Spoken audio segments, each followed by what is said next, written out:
Bonjour ou bonsoir fidèles téléspectateurs, nous sommes mardi 6 juillet 2021, bienvenue dans ce journal de la télévision Renaissance, dont voici d'abord les principaux titres. Le chef de l'État burundais devrait libérer tous les prisonniers politiques comme l'ont fait ses prédécesseurs. L'ONG locale APRODH estime que cela aiderait aussi à désengorger les prisons qui connaissent une surpopulation carcérale. Déni des autorités burundaises de la faim qui menace le pays malgré le constat de la Banque mondiale qui affirme que la plupart des enfants au Burundi connaissent un retard de croissance suite à une alimentation insuffisante. Il se tient une 4e réunion des chefs des renseignements et de sécurité des pays des Grands Lacs à Bujumbura depuis ce mardi. Le thème principal est la lutte contre les forces négatives qui menacent la sécurité de la région. Dans un instant, c'est le développement de ces titres.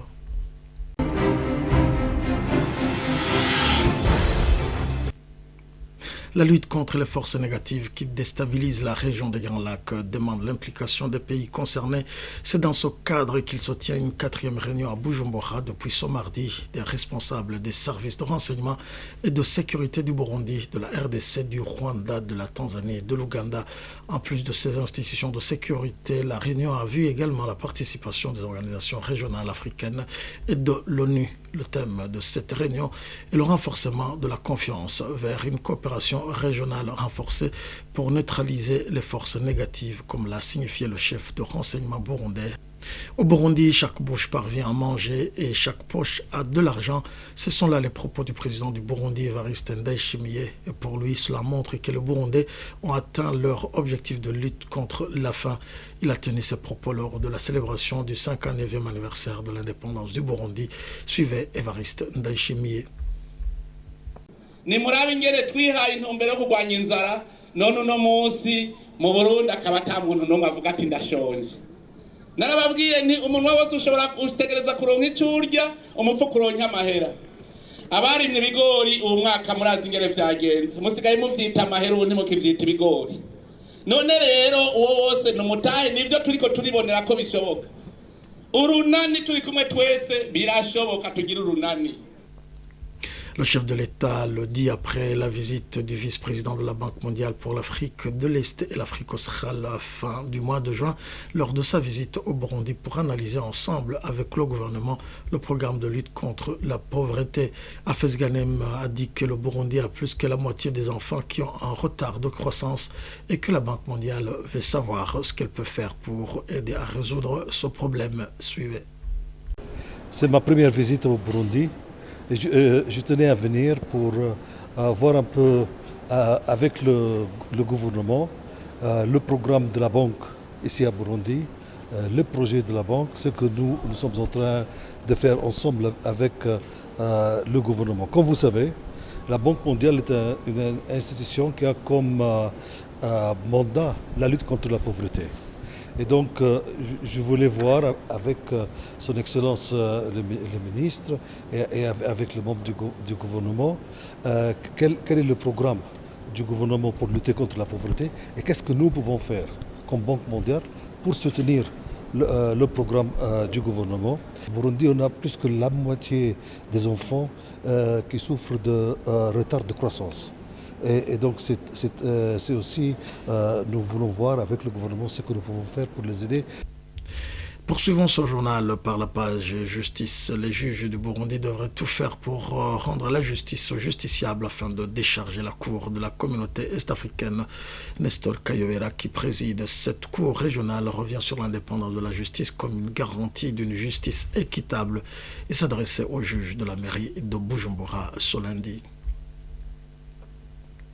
Nkuko nyine ushobora kuvuga yavuze itariki imwe yavuze neza ibintu byo kwirinda n'ibintu byo kubaha ubu rero twabwiye ati bene bacu bacamanza kwiza amategeko so amategeko imanza muca mukubize ijambo y'inshwa mukuru yavuze itariki imwe kwigukira kubahiriza amategeko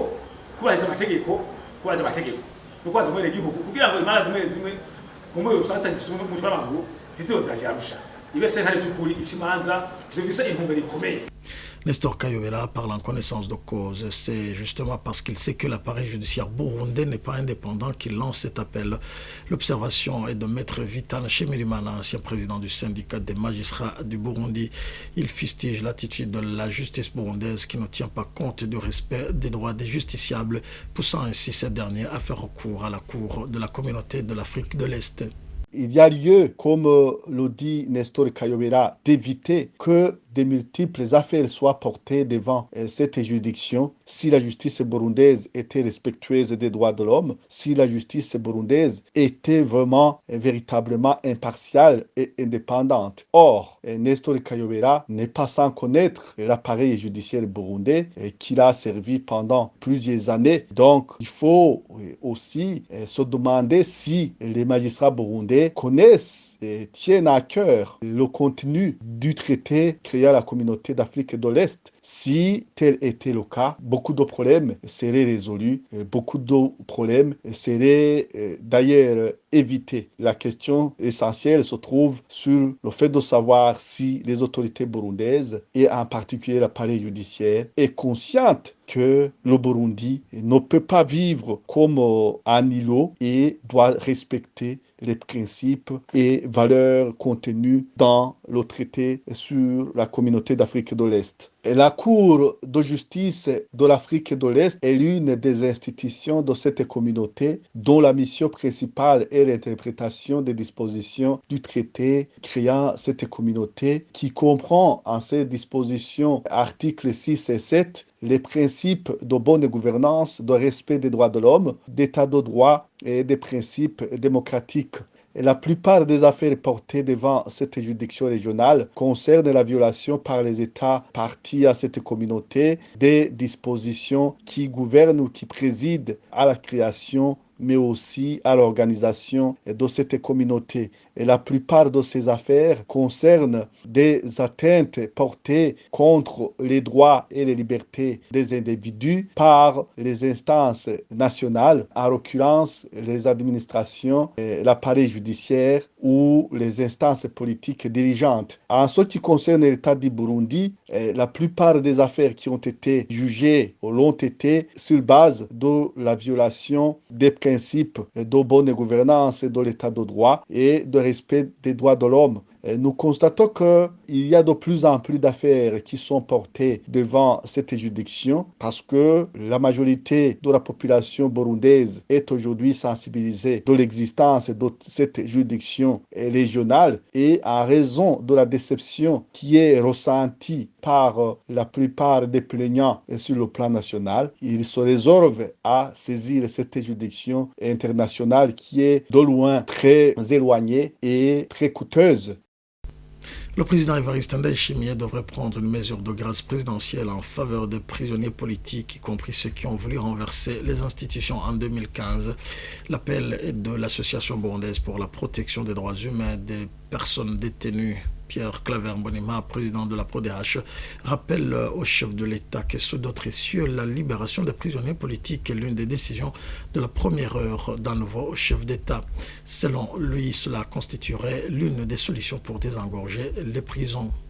Et au président de la République, comme il avait songé à commencer à prendre des décisions de faire grâce aux prisonniers, comme les prisons sont toujours engorgées, nous lui demanderons qu'il continue à faire son geste double et comme ça, on pourra revenir à la capacité d'accueil initiale des prisons et comme ça, les prisonniers pourront bien vivre parce que là où il y a beaucoup de prisons, il y a beaucoup de problèmes, il y a des maladies et c'est difficile de les nourrir. Il faudra aussi songer aux prisonniers à caractère politique, même si souvent le gouvernement dit qu'il n'y a pas des infractions politiques.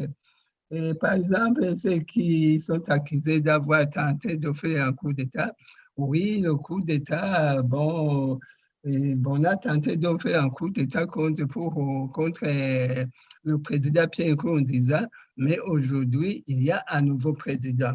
Oui, la prison est un mal nécessaire, C'est pourquoi chaque fois qu'il y a un nouveau président dans le monde entier, la première chose qui fait arriver au pouvoir, c'est de traiter les dossiers des prisonniers politiques et le plus souvent de les libérer. Moi, j'ai vu au temps de Michombero, quand Michombero a accédé au pouvoir, la première chose qu'il a fait, il a ouvert les prisons et il a commencé à zéro. Aucun prisonnier n'est resté dans la prison et il a commencé à zéro. Même pour le président Bagaza, quand il a accédé au pouvoir, il a libéré beaucoup de prisonniers. Au moins, s'il y avait, à cette époque, je sais qu'il y avait au moins 5000 prisonniers. Il n'est resté qu'au moins 1000 prisonniers qui avaient été condamnés, qui avaient commis des infractions inamnistiables. Raison pour laquelle le nouveau président, Evariste Ndayishimiye, pourra aussi faire la même chose et libérer les prisonniers à caractère politique. C'est ici que prend fin ce journal. Merci de nous avoir suivis. Au revoir.